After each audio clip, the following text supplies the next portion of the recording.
Hello everyone, I'm Anas Al-Ubaidi. The title or the topic for this lecture or session is Designing Effective and Accessible Consent Forms, and of course this lecture or session is within the chapter of ensuring participant safety and ethical integrity. And of course this session or lecture is part of the Advanced ICH Good Clinical Practice Certification course program by CCRPS. Introduction. In clinical research, informed consent is a fundamental requirement that ensures ethical conduct.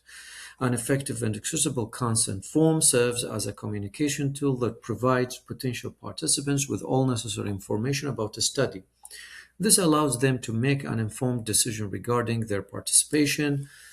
An accessible consent form is clear, comprehensive, and understandable, ensuring that participants or the subjects or the patients who are involving from diverse backgrounds can fully comprehend what they are consenting to. Key points here will start with the purpose of informed consent. The primary goal of informed consent is to ensure that participants or subject voluntarily agree to participate in a clinical trial, fully aware of the study's nature, risks, benefits, and their rights. Informed consent protects participant autonomy, ensures transparency between researchers and participants, satisfies legal, ethical, and regulatory requirements. Here is a simple diagram on informed consent hierarchy. Another key point, core components of an informed consent form. An effective informed consent form should include the following key components. Study purpose. Clearly define the reason for the trial and its objectives. Example, this study aims to test the safety and efficacy of a drug X in patients with type 2 diabetes. Study procedures detail the steps participants will undergo during the trial, including treatment schedules, assessments, and visits. Example, participants or subjects will be required to visit the clinic every 2 weeks, for instance, as for checkups. And here is a diagram on components of an informed consent form. Risks and discomforts also, continuing with the components, to continue with the core components of an informed consent form, risks and discomforts. Outline potential risks, side effects, and discomforts that could arise during the trial. Example, side effects may include headaches, nausea, or fatigue. Serious side effects may involve liver damage. Benefits, as well, one of the components, specify any potential benefits, both for the individual participants and for society or for future patients. Example, while we cannot guarantee a benefit, you may experience improvement in your condition. Confidentiality, as one of the core components in the informed consent, describe how participant data will be protected and used. Example, all personal information will be kept confidential and only shared with authorized researchers. Also, continuing with the core components, voluntary participation. Emphasize that participation is voluntary and the participants can withdraw at any time without penalty. Example, you are free to withdraw from the study at any time without affecting your medical care.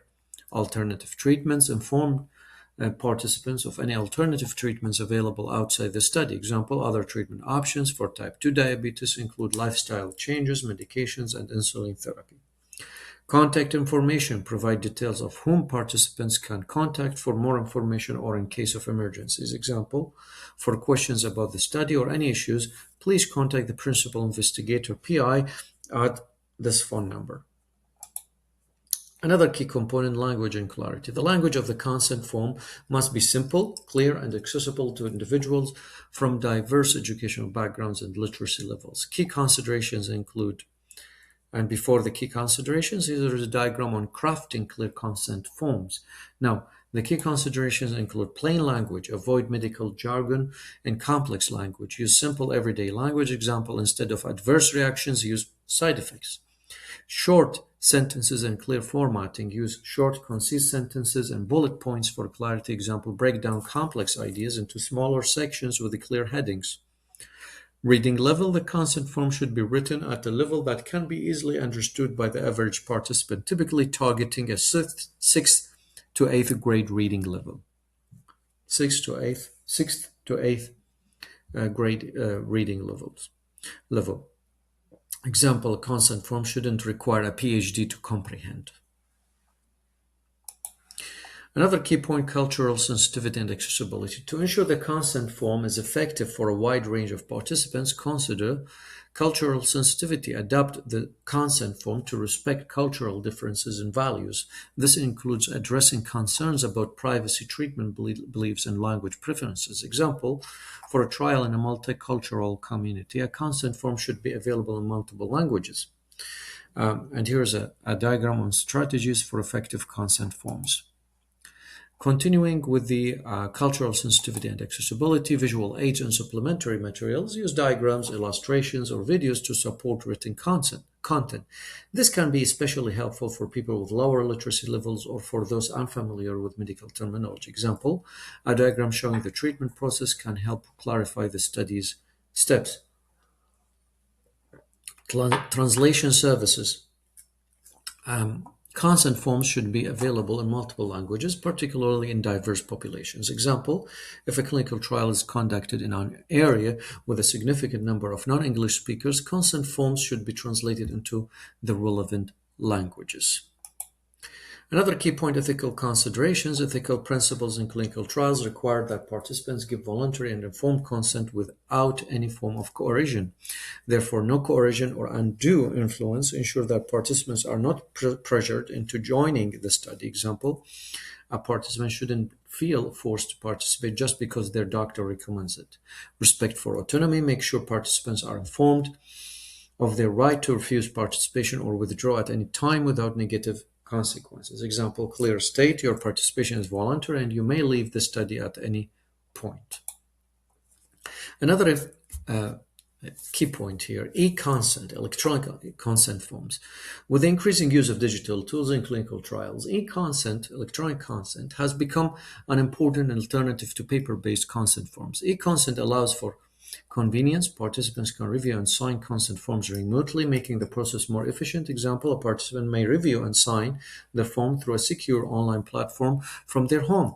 Interactive features, e-consent forms can include video tutorials or quizzes to ensure the participant fully understands the study. Example, a video explanation of the study procedures could be embedded in the form.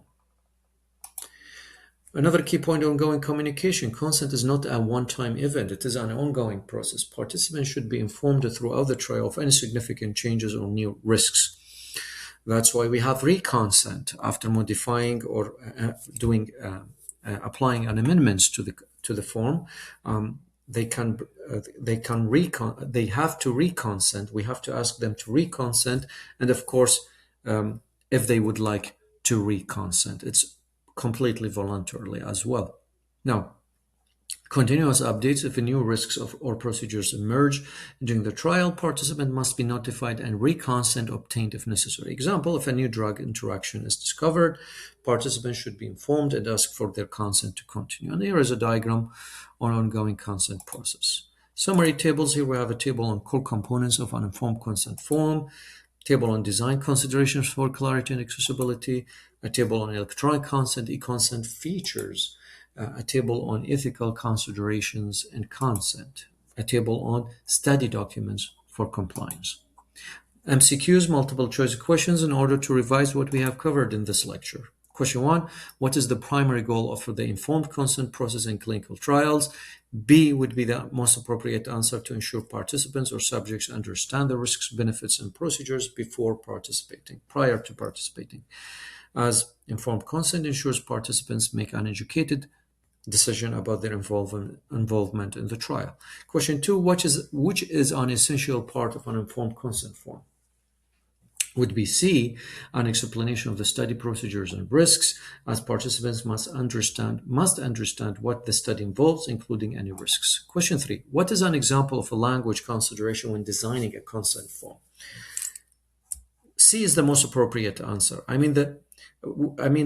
During the lecture, we covered that. We said that 6th to 8th grade reading level grade or grade reading level would be most appropriate and required in order to cover all all the diverse backgrounds of the participants or subjects. Like, however, within the given multiple choices, the most appropriate choice would be keeping sentences simple and concise.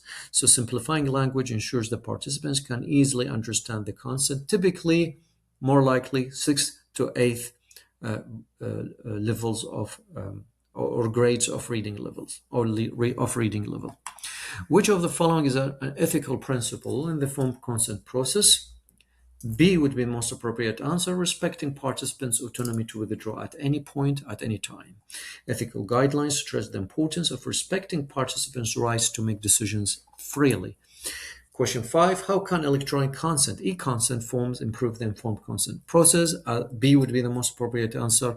They provide real-time updates and interactive features like videos, as e-consent can include videos or quizzes that ensure participants understand the study before they consent. And here we come to the end of this lecture. Thank you very much and goodbye.